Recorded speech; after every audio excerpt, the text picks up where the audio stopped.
ওম নমঃ শিবায়। আজকের মহাবাক্যের তারিখ 26শে মার্চ 1968। ও আমার প্রিয় প্রিয় হারানিধি বাচ্চারা, নিজেকে আত্মা মনে করে বাবাকে বড় ভালোবেসে স্মরণ করো। দেহ অভিমানে আসার কারণেই অবগুণ দেখতে পাও। ভাই ভাই দেখো তো গুণই দেখবে। অবগুণকে দেখা উচিত নয়। সবাইকে গুণবান বানানোর চেষ্টা করো, তো কখনোই দুঃখ হবে না। ওম নমঃ শিবায়। বাবা বলেছিলেন যে অনন্য সার্ভিসেবল বাচ্চারা রয়েছে, তারা বাবার সামনে মুরলি চালালে তো বাবা দেখবেন যে কি করে মুরলি চালায়। জগদীশ মুরলি চালালো। এখন তোমরা বাচ্চারা যারা বসে রয়েছ, তোমাদের তো এটা জানা রয়েছে যে অসীম জগতের বাবা আবারও শতপ্রধান বানাচ্ছেন। বাবা এসে বাচ্চাদের শিক্ষা দিয়ে থাকেন, আর যুক্তি এটাই বলছেন যে আত্ম অভিমানী ভব। তোমরা হলে ভাই ভাই, নিজেদের মধ্যে অনেক আত্মিক প্রেম চাই। তোমাদের আগে ছিল, এখন নেই। মূল বতনে তো প্রেমের কথাই নেই, তো অসীম জগতের বাবা এসে শিক্ষা দিয়ে থাকেন।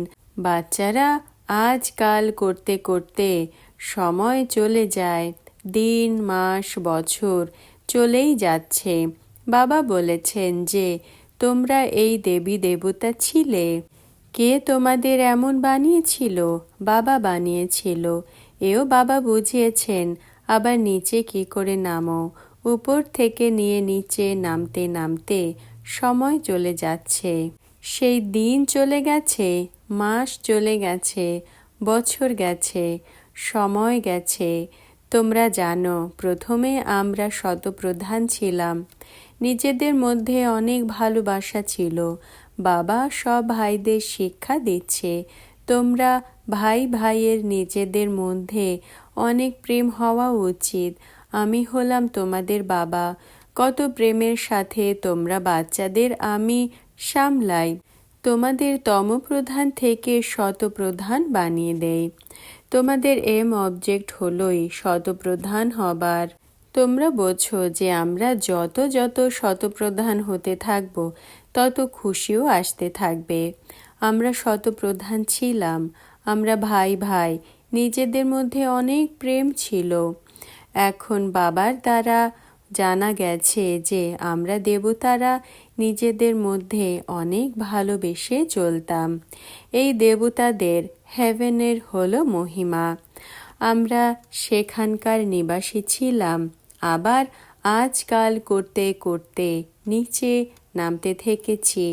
তিথি তারিখ থেকে নিয়ে আজ এসে 5000 বছর থেকে কিছু বছর বাকি থেকে গেছে। শুরু থেকে শুরু করে তোমরা কি করে পার্ট প্লে করো তা বুদ্ধিতে রয়েছে। এখন দেহ অভিমানের কারণে একে অপরের সাথে ভালোবাসা নেই। একে অপরের কমতি বের করতে থাকে। এ হলো এমন, অমুক এমন।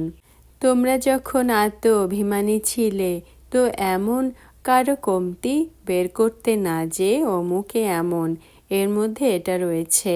অনেক ভালোবাসা ছিল। আবার সেই অবস্থা ধারণ করতে হবে। এখানে তো একে অপরকে ওই দৃষ্টিতে দেখে লড়াই ঝগড়া করতে থাকে। আবার এটা বন্ধ কি করে হবে? তাও বাবা বোঝান। বাবা বোঝান যে বাচ্চারা, তোমরা শতপ্রধান পবিত্র পূজ্য দেবতা ছিলে। পরে ধীরে ধীরে নিচে নামতে নামতে তোমরা তমপ্রধান হয়ে গেছ। তোমরা কত মিষ্টি ছিলে, এখন আবার এমন হতে হবে। তোমরা অনেক সুখদায়ী ছিলে, এরপর দুঃখদায়ী হয়ে গেছ। রাবণ রাজ্যে একে অপরকে দুঃখ দেওয়ার কাম কাটারি চালাতে লেগে পড়ে। শতপ্রধান ছিলে তো কাম কাটারি চালাতে না। রাবণ রাজ্যে তোমরা একে অপরের কসাই করতে লেগে পড়ো। 5 বিকার কত শত্রু, এ হলোই বিকারী দুনিয়া, কারণ হলো রাবণ রাজ্য। এও তোমরা জানো। রামরাজ্য আর রাবণ রাজ্য কাকে বলা হয়? আজকাল করতে করতে সত্যযুগ ত্রেতা পূর্ণ হয়েছে, দাপর পূর্ণ হয়েছে, কলিযুগও পূর্ণ হয়ে যাবে। তোমরা শতপ্রধান থেকে এখন তমপ্রধান হয়েছ। তোমাদের সেই আত্মিক খুশি গায়েব হয়ে গেছে। কাম চিতাতে বসে তোমরা তমপ্রধান পতিত কালো হয়ে গেছ। এখন আবারও শতপ্রধান হতে হবে। আমি এসেছি তো নিশ্চয়ই তোমাদের শতপ্রধান বানাবো। এখন নিজেকে আত্মা মনে করো। আহ্বান তো করতে, তাই না, যে হে পতিত পাবন, এসে আমাদের পাবন বানাও। তো এখন বাবা বোঝান, হে বাচ্চারা, 5000 বছর পরে সঙ্গম যুগ আসে, তখনই আমি আসি। তোমরা তমপ্রধান হয়ে গেছ, আবার শতপ্রধান হও, পাবন হও। নিজেকে আত্মা মনে করো, বাবাকে স্মরণ করো। যত স্মরণ করবে কমতি বের হতে থাকবে। তোমরা শতপ্রধান ছিলে, কোনোই কমতি ছিল না। তোমাদের দেবী দেবতা বলা হতো। এখন এই কমতি কি করে বের হবে? আত্মারই অশান্তি হয়। এখন নিজের অন্তরে চেক করতে হবে যে আমরা অশান্ত কেন হয়েছি। যখন আমরা ভাই ভাই ছিলাম তো আমাদের অনেক প্রেম ছিল।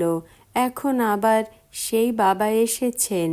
বাবা বলেন যে নিজেকে আত্মা, ভাই ভাই মনে করো, একে অপরের সাথে প্রেম রাখো। দেহ অভিমানে আসাতেই একে অপরের কমতি বের করে। একে অপরের কমতি সবাই বের করে। বাবা বলেন, তোমরা পুরুষার্থ করো উচ্চ পদ পাওয়ার জন্য। তোমরা জানো যে নতুন দুনিয়াতে আমাদের বাবাই বর্ষা দিয়েছিলেন 21 জন্মের জন্য, একদম ভরপুর করে দিয়েছিলেন। এখন আবারও বাবা এসেছেন, তো কেননা আমরা তার মতে চলি, আবারও আমরা নিজেদের পুরো বর্ষা নেব। আমরাই এই দেবী দেবতা ছিলাম। এরপর 84 জন্ম নিয়েছি। তোমরা কত অডল ছিলে, কোনো মতভেদ ছিল না, কারোরই নিন্দা আদি করতে না। এখন কিছু না কিছু রয়েছে, সেসব ভুলে যাওয়া উচিত। আমরা সব হলাম ভাই ভাই, এক বাবাকেই স্মরণ করতে হবে। এটাই যেন সদা মনে থাকে। আমরা শতপ্রধান হয়ে যাই। অমুকে হলো এমন, এটা করেছে, এমন বলেছে, এই সব কথাকে ভুলে যাও। বাবা বলেন, এই সব কথা ছেড়ে নিজেকে আত্মা মনে করো। এটা বলেছে, করেছে, এই সব কথাকে ভুলে যাও।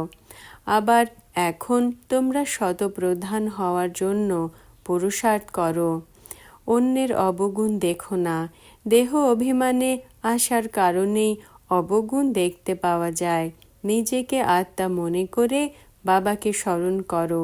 ভাই ভাই দেখো তো গুণই দেখবে, অবগুণকে দেখা উচিত নয়। সবাইকে গুণবান বানানোর চেষ্টা করো, তো কখনোই দুঃখ হবে না। যদি কেউ উল্টো পাল্টা কিছু করে, বোঝা যায় যে রজ তম প্রধান রয়েছে, তো তাদের অবশ্যই এমনই চাল হবে। নিজেকে দেখা উচিত, আমি কতটা শতপ্রধান হয়েছি। সব থেকে বেশি গুণ হলো বাবার মধ্যে, তো বাবার থেকে গুণ গ্রহণ করো আর সব কথাকে ছেড়ে দাও। অবগুণ ছেড়ে গুণ ধারণ করো। বাবা কত গুণবান বানান। বাবা বলেন যে তোমরা বাচ্চাদেরও আমার মতো হতে হবে। বাবা তো হলেন সুখদায়, তাই না? নিজেকে আত্মা মনে করে বাবাকে স্মরণ করতে হবে। মনের মধ্যে এটাই যেন সবসময় থাকে যে আমাদের শতপ্রধান হতে হবে। আর কোনো কথাই শোনো না, কারোরই গ্লানি আদি করো না, না এমন কথা শোনো। সবার মধ্যেই কিছু না কিছু কমতি রয়েছে অবশ্যই। কমতি এমন হয় যে আবার নিজেরা বুঝতে পারে না। অন্যেরা বোঝায় যে এর মধ্যে কমতি রয়েছে, কেউ নিজেকে অনেক ভালো মনে করে, কিন্তু কোথাও না কোথাও উল্টো কথা বলা বা উল্টো কাজ করা হয়েই যায়। শতপ্রধান অবস্থাতে এইসব কথা হয় না, এ হলো কমতি। কিন্তু না বোঝার কারণে নিজেকে মিয়া মিঠু মনে করে নেয়। বাবা বলেন যে মিয়া মিঠু তো হলাম আমি একাই, তোমরা সবাইকে মিঠু অর্থাৎ মিষ্টি বানাতে এসেছি। যে সব অবগুণ রয়েছে তা ছেড়ে দাও। নিজের নাড়ি দেখো যে আমি মিষ্টি আত্মিক বাবাকে কতটা ভালোবাসি, কতটা নিজে বুঝি আর অন্যদেরকে বোঝাই। দেহ অভিমানে এসে গেলে তো কোনো লাভ হবে না। মূল কথা হলো এটা, বুঝতেও হবে যে এ হলো তমপ্রধান দুনিয়া। শতপ্রধান ছিল যেখানে দেবতাদের রাজ্য ছিল, আবার সেই 84 জন্ম ভোগ করে তমপ্রধান হয়েছে। এরপর শতপ্রধান হতে হবে। সব থেকে তমপ্রধান এ হয়েছে। ভারতবাসী শতপ্রধান হয়, আবার তমপ্রধানও তারাই হয়। আর কাউকেই শতপ্রধান বলতে পারো না। সত্যযুগে আর কোনো ধর্ম হয় না। বাবা বলেন তোমরা অনেকবার তমপ্রধান থেকে শতপ্রধান হয়েছ, এখন আবার হও। শ্রীমতে চলো, আমাকে স্মরণ করো। এই সংকল্পই সবসময় থাকা উচিত। পাপ মাথার ওপরে অনেক রয়েছে, তার চিন্তা থাকা উচিত। আমরা কত পাপ আত্মা হয়ে গেছি। বাবা এখন আমাদের সজাগ করেছেন। দেবতাদের সামনে গিয়ে বলে আমরা হলাম বিকারী পাপী, কারণ দেবতাদের মধ্যে পবিত্রতার আকর্ষণ হয়, এই জন্য তাদের সামনে বলে। আবার ঘরে এসে ভুলে যায়। দেবতাদের সামনে যায় তো নিজের প্রতি ঘৃণা হয়, ঘরে যখন চলে আসে তো কোনো ঘৃণাই হয় না। খেয়ালই করে না যে এদের এমন কে বানিয়েছে। বাবা এখন বলেন যে এই পড়া পড়ো। দেবতা হতে হলে তার জন্য তো হলো এই পড়া। শ্রীমতে চলতে হয়। সর্বপ্রথমে বাবা বলেন যে নিজেকে শতপ্রধান বানাতে হবে, এই জন্য মামেকম স্মরণ করো। আর কোনো উল্টো পাল্টা কথা নয়। নিজেরই চিন্তা রাখো যে আমাকে এটা হতে হবে। নলেজ তো বাচ্চাদের আছে, তোমরা জানো যে দেবী দেবতা ধর্ম ছিল, আবার এই সব আসবে। সৃষ্টি পুরনো হয়ে গেছে। বাবা বোঝান তোমরা শতপ্রধান আদি সনাতন দেবী দেবতা ধর্মের ছিলে, এরপর এরা কোথায় গেছে? এদেরই 84 জন্মের কাহিনী লেখা হয়েছে। এখন আবার আমাদের এমন হতে হবে। দৈবিগুণ ধারণা করতে হবে, বাবাকেই স্মরণ করতে হবে, বাবার থেকে তোমাদের বর্ষা নিতে হবে। তাও বুদ্ধিতে রয়েছে, অটোমেটিক্যালি বুদ্ধিতে আসবে। নিন্দা স্তুতি তো তোমরা করেই এসেছ, বাস্তবে স্তুতি তো নেই, নিন্দাই নিন্দা। যার একদিকে স্তুতি করে তার আবার অন্যদিকে গ্লানিও করে, কারণ জানেই না। একদিকে বাবার মহিমা করে আর অন্যদিকে আবার বলে সবার মধ্যে রয়েছে পরমাত্মা। কত বড় গুরু আদি রয়েছে, নিজেদেরকে ঈশ্বর মনে করে। এ হলোই রাবণ রাজ্য। এ তো বড়ই খারাপ হয়ে গেল। পাথর নুড়ি সব কিছুর মধ্যে পরমাত্মা বলে দেওয়াতে সবার পরমাত্মার থেকে মুখ ঘুরে গেছে। বিনাশকালে বিপরীত বুদ্ধি বিনশন্তি, বিনাশকালে সম্মুখ বুদ্ধি বিজয়ন্তী। যতটা হতে পারে চেষ্টা করতে হবে বাবাকে স্মরণ করার। নিজেকে আত্মা মনে করো আর বাবাকে স্মরণ করো। আগেও স্মরণ করতে, কিন্তু ব্যভিচারী স্মরণ ছিল।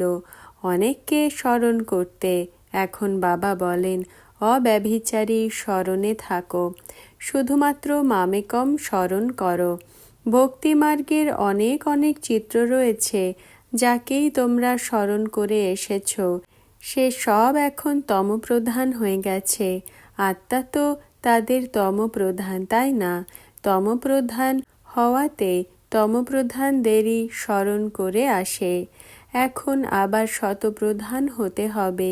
সেখানে তো ভক্তি মার্গ নেই যে স্মরণ করতে হবে।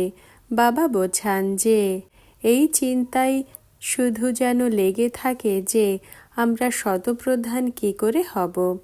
জ্ঞান তো মিলে গেছে সৃষ্টির চক্র কি করে ঘোরে, তা তো হলো সহজ।